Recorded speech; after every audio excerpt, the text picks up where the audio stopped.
Well, welcome everyone to Steve Savant's Money, the name of the game. I'm your host, Steve Savant, syndicated financial columnist and money color commentator.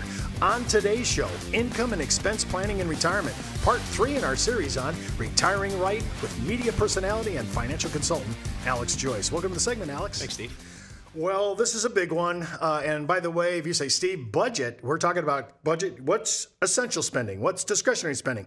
If you say, I've never done a budget in my life, and a lot of my baby boomer brethren haven't done it, if you write me at steve@lifesizesolutions.com, I'll send you a budget, and then you can let Alex test it against their theory of what should be essential and what should be discretionary.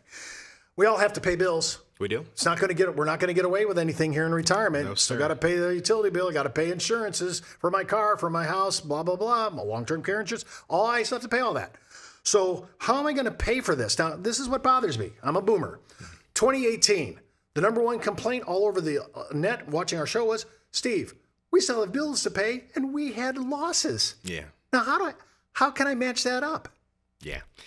That's we talked about this a little bit in our last segment, Steve, and I think that's the most realistic part about understanding what we mentioned about risk, right, and reward, and being paid to take more risk, right? I mean, there's fixed expenses. That's the first thing we have to understand, right? Every family should have a balance sheet. We have to understand the cost to turn the lights on. We have to understand the cost to maintain our cars. We have to understand the cost to maintain our lifestyle, if you would. But then there's this thing called a gap, right, Steve? There's these things that we want to do. These things that we have goals to do. There's these retirement things that we wish that we could do. We all want to fund them, but it's difficult when the market's volatile, right? And it's difficult when the market's down and you're still pulling out 4 or 5%. That's very challenging, if you would.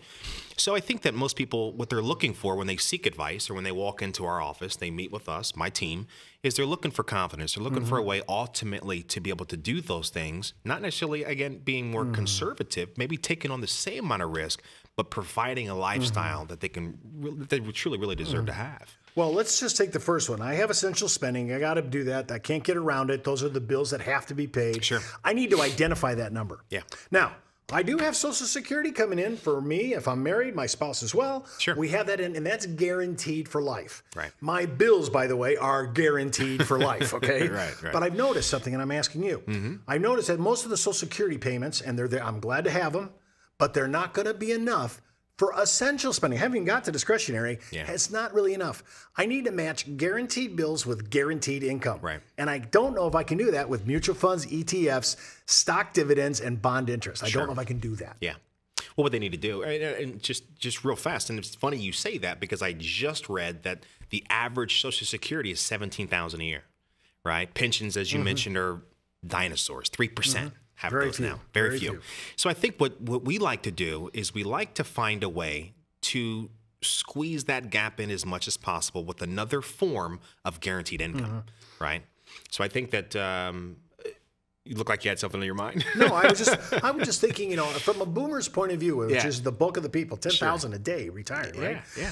When I think about it, I have goals. I know I have to pay my bills, but I want to go see the grandkids. I want to go on a church mission trip. Sure. Maybe I want to go to a Disney World with my kid. I want to do things priced into my budget, right? Yeah. So I know Social Security isn't going to cut this. It's going to be part of it, part of the answer. Right. So I don't see too many, and very few people have pensions, so I'm really left with basically reverse mortgages and lifetime annuities. Yeah.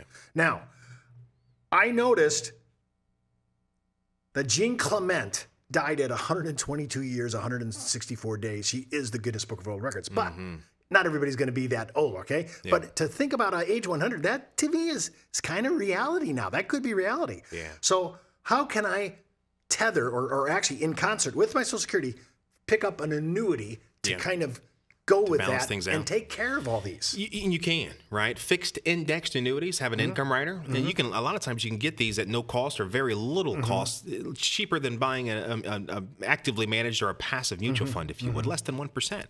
And what those things do, Steve, is they provide that withdrawal percentage, again, indexed to the market, where you can over time hedge inflation, if you would, in certain ways in terms of a fixed income position.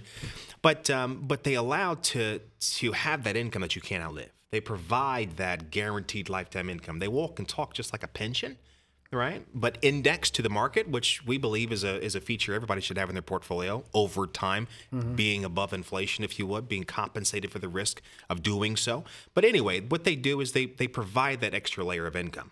They squeeze that gap together, if you will, that gap between your fixed income and the things that you want to do. There's always a bubble in between. And what we're trying to do, our biggest objective, not just our firm, but any advisor, Steve, we're trying, it should be, right? Should be, is we want to fill that gap, right? We're always looking for ways to do so in the most cost-efficient way. Well, let's just make sure we underline a couple things here. There is a gap. There is a gap. Social Security's not going to cover it all. No, sir. And that's just on the essential spending, not my discretionary grandfather wants to go places, right? So there's my number. I need to find out what that number is. And to do that, I need to do a budget. And again, if you don't have one, I'll send it to you.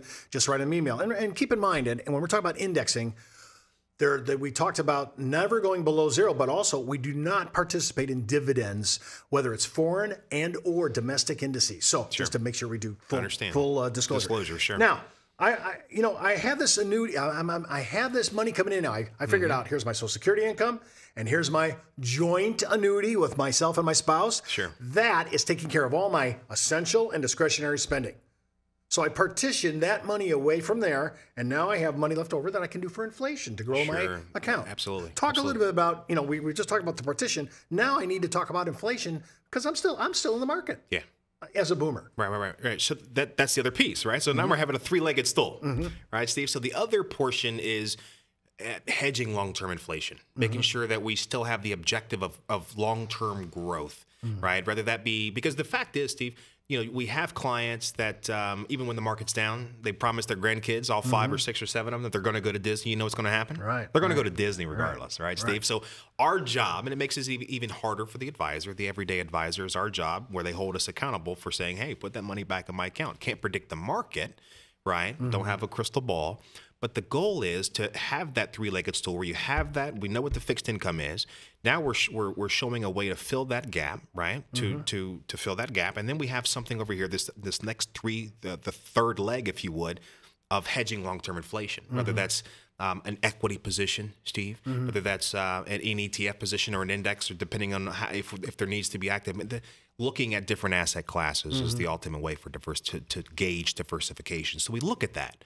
Right? And we make it make sense. We educate our client in terms of why we take this approach, and we put it all together. We put it all together. And they're taking a risk tolerance test to find out how much they can handle. They have to. Okay. Right. Especially at that age. They have to. I want to talk about another thing here about seniors. I run across this every year. I can't believe we make the same mistake. The United States ERISA code clearly says we got to take that money out at 70 and a half. There's a minimum required amount. RMD. Right. I don't know how we blow by this as seniors. Every year we have people in trouble, right? Because and it's 50% penalty, so it's nothing small to look at. No. But I also have people that don't need their RMDs. Can you talk a little about, all right, here's the warning for you people. You got to take it out at 70 and a half. All you're qualified. You got to take the minimum. But here's all those people saying, why am I taking this out? I don't really need it. I'm just paying taxes for nothing. That's true. That's true. And you're exactly right. And you put it in words that is very simple.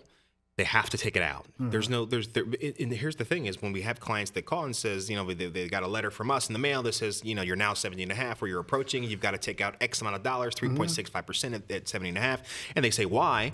And they're mad about it. Some clients are very upset about it. And they said, we've never had to do this before. And I've asked, well, have you been 70 and a half before? No. That's right. That's right. Right. So it isn't the option of, as you mentioned, wanting to take it out. They must. And if they don't, the IRS will penalize them 50% of the portion that should have been taken out. What should they do with those monies if they don't need that in their bank account? We do meet with clients in their 80s and 85 or even older where they have a lot of cash, right? And they're coming to us with a large bank account or savings account. And we say, well, how did this happen? It's because we're forced to take this money out of our qualified accounts, our IRAs. Recently, we had a client that says, well, we're going to take the money out, we can turn it right back around and reinvest it. And that is what should happen, Steve. That's what should happen if they don't need that extra cash, if you would. They should reinvest that RMD. Now, I noticed that the code changed about 8 years ago that allows clients to forward under this qualified, I think it's qualified longevity annuity contract. Yeah, QLAC. They can shove this all the way out to 85 if they don't need it. Yeah, they can. And that's very... You don't hear about it much. No. We do talk about it. We educate our clients on it, right? Taking some of that qualified money and deferring to age 85, called a QLAC, Qualified Longevity Annuity Contract. They can do that. We've done a lot of that in terms of RMD planning. We are constantly giving our clients guides, if you will, because one thing we didn't mention is that RMD is going to grow at age 70 and a half to 3.65% all the way up to age 101. And they will extend that, right, Steve? Because people so far we're at 105. So, there you go. So it's challenging, but they must take out more and more and more. Pay me now or pay me later. Well, we have to be aware of these things. That's how you retire right. Listen, don't forget to watch our next segment on the longevity impact on retirement, part 4 in our series on retiring right. And keep in mind, before moving forward with any of the ideas on our show, always check with your tax consultant, legal counsel, or your financial advisor. You've been watching Steve Savant's Money, the name of the game.